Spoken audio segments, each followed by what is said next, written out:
मैं हूं मोइन शेख और आप देख रहे हैं मुमरा टाइम्स। ऐसा है कि मैं हमारे नामदार हमारे लाडले मुख्यमंत्री एकनाथ जी शिंदे साहब का आभार व्यक्त करता हूं। साथ ही में इसका पूरा योगदान हमारे को जो मदद करने का हमारे लाडले उप मुख्यमंत्री अजीत दादा पवार साहब को देता हूं, जिन्होंने विशेष निधि अपने प्लानिंग डिपार्टमेंट से हमको दिया है। और फडणवीस साहब का आभार व्यक्त करता हूं। 2 साल से इलेक्शन नहीं हुए महापालिका के, हल्के के अंदर कुछ बहुत जरूरी काम थे, कुछ टेक्निकल काम थे जो आवाम को राहत दिलाने के लिए बहुत जरूरी थे, मसले हल करने जरूरी थे। वो डिमांड हमने राज्य शासन महायुति सरकार के पास की थी। आज सब हम महायुति के घटक है, राष्ट्रवादी कांग्रेस पार्टी के पदाधिकारी है, सभी हम महायुति सरकार में है, तो हमने विशेष निधि की मांग की थी। और पहले टप्पे के अंदर, ये पहला टप्पा है, आने वाले दिनों में बहुत से इंशाल्लाह दादा उप मुख्यमंत्री साहब की तरफ से, शिंदे साहब की तरफ से हमको आने वाले हैं। तो ये पहले टप्पे के अंदर 50 करोड़ रुपए का निधि आवाम के लिए मिला है और इससे आवाम के अंदर जो जरूरत काम थे सभी हल्के के कुछ कामों को लेकर 50 करोड़ रुपए का निधि दिया है। जिस तरीके से आने वाले समय में विधानसभा 3 टर्म के विधायक है, इस तरीके से आपके पार्टी के माध्यम से आपके पार्टी की तरफ से कौन सा उम्मीदवार होगा? हमारे पार्टी के ही वो उम्मीदवार थे, घड़ियाल निशानी के ऊपर ही हमेशा चुन के आते थे। तो इस वक्त घड़ी की निशानी पे जो भी उम्मीदवार है, कुछ है हमारे पास में, लोगों ने चाहत जाहिर की है, वो हम पार्लियामेंट्री बोर्ड के सामने रखेंगे। और पार्लियामेंट्री राष्ट्रवादी कांग्रेस पार्टी का बोर्ड और ये महायुति घटक के हमारे प्रमुख नेता शिंदे साहब, माननीय मुख्यमंत्री, इनको विश्वास में लेके कोई ना कोई नाम चुना जाएगा। बट वो उम्मीदवार जब चुना जाएगा, बट वो उम्मीदवार को जिताने की जिम्मेदारी राष्ट्रवादी कांग्रेस पार्टी की तरफ से, क्योंकि राष्ट्रवादी के उम्मीदवार है वो हमने लिए। इसीलिए सब ज्येष्ठ माजी नगर सेवक, माजी महापौर, माजी विरोधी पक्ष नेता, ज्येष्ठ पदाधिकारी सब मिलके आज हमने बिस्मिल्लाह शुरुआत की है। आपने बहुत काम गिना दी मुमरा में, जैसे कि मुमरा में शौचालय नहीं है, तो कहीं ना कहीं देखो आज हमारे सामने कहते हैं कि आने वाले दिनों के अंदर स्पेशली कलवा और स्पेशली मुमरा के बहुत मुद्दे हैं जिसको ना के आपके सामने सिर्फ लाना है, बट उसके साथ साथ वो मसले भी हल करना है। और हम इलेक्शन के पहले ही 90% मसलों का मुख्यमंत्री माननीय एकनाथ शिंदे के हाथों उद्घाटन हुआ था वो ब्रिज का, बाईपास के ब्रिज का, वहाँ पर 25 जून को एक हादसा हुआ। उसके बाद से लेके सेफ्टी वॉल जो लगाने की मांग है वो निरंतर की जा रही है, लेकिन अभी तक प्रशासन की तरफ से उसको लेकर कोई भी संज्ञान नहीं लिया। आप इतनी निधि की बात कर रहे हैं, इतना डेवलपमेंट की बात कर रहे हैं, तो उसके लिए कब कदम उठाया जाएगा? ऐसा है कि आपको मैं बता दूं, इसके लिए आप कहा कि एवरी वीक एक मुद्दा आने वाला है।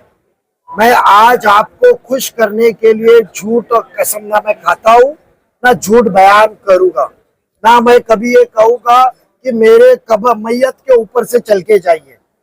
मैं ऐसे कोई बयानात करूंगा नहीं। मैं आपको कहता हूं कि टोटल सिर्फ वो हादसे के ऊपर नहीं, हमने कल ही उप मुख्यमंत्री साहब से मुलाकात की है। आने वाले दिनों में टोटल बाईपास आत्माराम चौक से जो शुरू होता है तो वाई जंक्शन के अंदर जो आवाम के लिए जो सेफ्टी वॉल है, जो सर्विस एक्सेस रोड है, ना कि वो बट जो एक बिल्डर के बारे में आप क्यों नहीं तहकीकात कर रहे? वो बिल्डर किसका आदमी था जिसके लिए आरएमसी आया था और वो आरएमसी गलत जगह पे डाला, पलटी हो गया, जिसके वजह से जो सम्राट नगर के अंदर कुछ नाबालिग लोगों की मौत हुई। सम्राट नगर अलग है, बाईपास का वो, अरे बाईपास से ही उतरा ना वो, और जो कार्रवाई भी हुई बिल्डर। सुनो, वो किसका था? और सेकेंड चीज, जो वो बाईपास का आप बताए जो हादसा हुआ था, उसके लिए जो सेफ्टी वॉल है, जो प्रिकॉशन लेना है और उसका सर्विस रोड जो लेना है बाजू का, मेरे ख्याल से राजू अंसारी ने वो सिफारिश किया था, बट निधि अभावी वो टप्पा नंबर 2 में रखा गया है। और वो सेफ्टी वॉल की मीटिंग आने वाले दिनों में माननीय उप मुख्यमंत्री साहब के दालन में लगने वाली है और वहां से आने वाले दिनों में निधि अभावी मिलने वाली है। जिस तरीके से एनडीए में आप मौजूद हैं, एनडीए की सरकार है, महायुति, हाँ महायुति की सरकार है, इससे लेकिन आपका एक घटक पक्ष है मन से लगातार अल्पसंख्यकों को लेकर नोटिसों को बयान करता है, क्योंकि लोकसभा में जिस तरीके से मैं आपके बयान से मुत्तफिक नहीं हूँ, क्योंकि वो घटक पक्ष नहीं है, ना हमारे वो सरकार में है, ना उनका पाठिंबा है और उनके अध्यक्ष उनकी बातों से हम सहमत नहीं है और वो चीज का एतराज हमने पिछले खासदारी की निवडणूक में ना किया हम, बट खुसूसन शिवसेना की तरफ से भी उसका एतराज जताया गया था, हर पार्टी की तरफ से एतराज जताया गया था। वो हमारे घटक पक्ष नहीं है और मेरे ख्याल से आप थोड़ा अपडेट हो जाइए। कल उनके अध्यक्ष ने बयान भी किया कि वो विधानसभा अलग लड़ रहे, तो थोड़ा सा वो हमारे घटक पक्ष नहीं है, तो गलत बयानात न कीजिए। ज्यादा मेहनत करनी पड़ेगी मुमरा में, इसकी महायुति को ज्यादा मेहनत करेगी लोकसभा के चुनाव को देखते हुए। हर इलेक्शन में मेहनत करनी पड़ती है हर एक को, और उसकी तरफ से मेहनत तो करते आ रहे हैं, आगे भी मेहनत करेंगे। कामयाबी देने वाला तो ऊपर वाला है। क्योंकि उनकी विचारधारा भी अलग है, तो क्या चेहरा है? कौन सी विचारधारा? जिस तरह का भी एक सवाल यहाँ पे किया गया कि वो विचारधारा के, सुनो, वो विचारधारा के हम नहीं है, वो विचारधारा के रहते तो जो अल्पसंख्यक के लिए जो डेवलपमेंट के काम किए गए हुए हैं वो काम होते थे। जो अल्पसंख्यक के लिए वक्फ के लिए अभी निधि उपलब्ध करूं दिया वो होते थे। जो अल्पसंख्यक के लिए मदरसों के लिए पैसा लाया गया वो होते थे। जो जिंदगी में कभी पिछले 2099 से हम सियासत में एक्टिव है, उस दौरान से मैं कहूंगा कि माइनॉरिटी के लिए कभी इतने फंड उपलब्ध करोगे। पूरे महाराष्ट्र में पिछले 4 महीना पहले 750 करोड़ रुपया सिर्फ मुस्लिम अल्पसंख्यक बहुल इलाकों के लिए, कब्रिस्तानों के लिए महाराष्ट्र में दिया गया। 1 साल के अंदर इतनी बड़ी रकम कभी किसी को दी नहीं गई थी।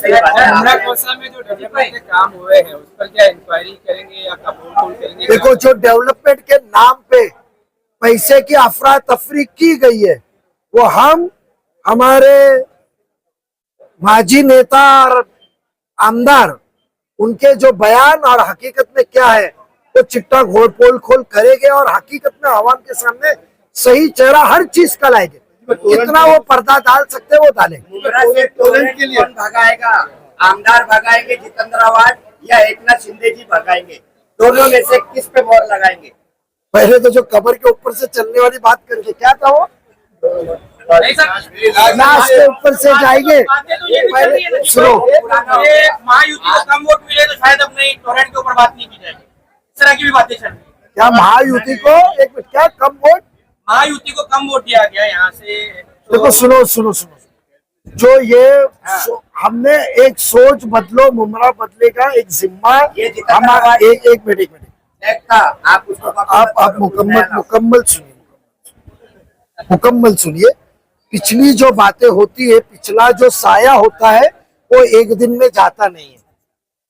तो जो हमने सब एक मिलके एक इंसान को जिम्मेदारी, सोच तो आवाम की बदली थी, मुमरा बदलने का जो जिम्मा दिया था, पता चला कि हम ही बदल गए मगर वो बदले नहीं।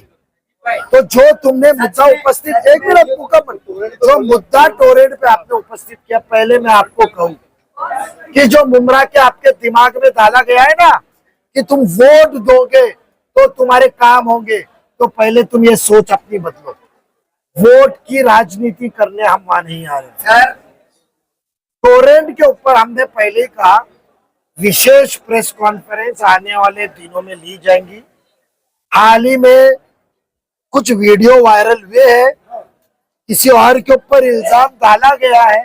हम सच्ची वाकयों के साथ, पुरावे के साथ आपके सामने आएंगे और उसके अंदर कैसी राहत दिलाई जाएगी, हकीकी बयान लाएंगे, हम झूठे बयान नहीं करेंगे। नहीं होती। टोरेंट कौन भगाएगा? सीएम एमएलए जितेंद्र आवाज? कोई नहीं भगाएगा। मेरी एक बात सुन लो आपको सुनो मेरी बात। मैं झूठ बात करूंगा नहीं, बात पसंद आए ना आए।